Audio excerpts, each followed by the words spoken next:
I was a poor to indifferent student almost all through high school. But in freshman year, I met a guy named Shakespeare. And I thought, wow.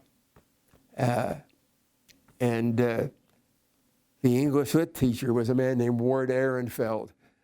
And to bring Shakespeare to life, we sort of performed it in class, not with the set and all this stuff, but we took turns reading the part.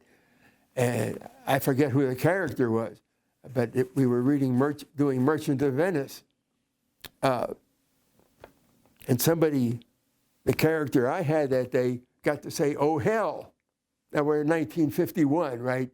If you said, "Oh, hell," in a high school class, they'd kick you out of school for a week. We also read Chaucer, which I liked because it was salacious, but it was also great storytelling. So I liked it for that too. And then I flunked high school English the next 2 years. Think about that. This is a kid who's the best speller in school.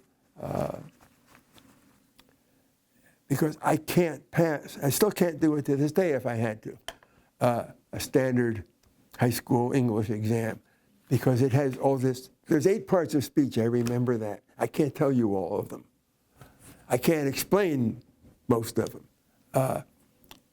They call it parsing in the South, but it was diagramming sentences. You remember diagramming lines going off, and completely threw me.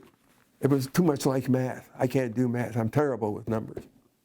But this was basic instruction in the second 2 years of high school English, and I had to repeat in the summer, take 2 buses to a school in a neighboring town.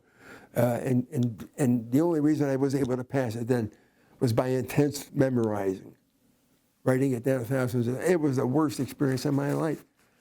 And in senior year, and this is where the important credit happened, the senior English teacher, small school, was Luella Penelope Bunce, B-U-N-C-E. You can still buy her book.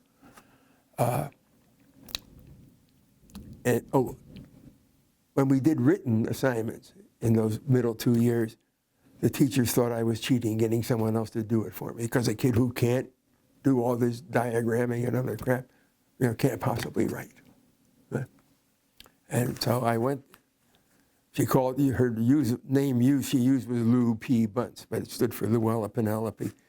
And at some point, fairly early in that year, I went to her and I said, "I'm going to flunk your final."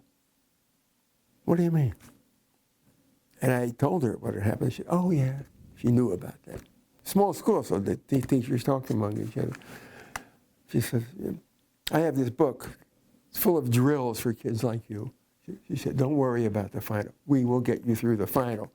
And the other stuff, when you get to college, they will give you an essay test, and you'll write the essay, and you won't even have to take freshman English." I guess they still do that, but I didn't know about that then. I said, I got this problem, I can't do that. She said, "Don't worry about it. You're a natural writer." Now, I didn't know this. Or if I knew it, I couldn't express it. She said, "You're a natural writer. You don't have to worry about that stuff. We'll get you through the test and you'll never sweat it again." And this opened everything. Everything. Oh. I should have known it myself, but I didn't intellectualize it. And that she gave me the confidence. I had it naturally, but I understood it. And that was hugely important. And after that, it almost came easily. But I thought I was going to be a failure. Manual labor didn't pay very well, and I wasn't big and strong enough to be any good at it.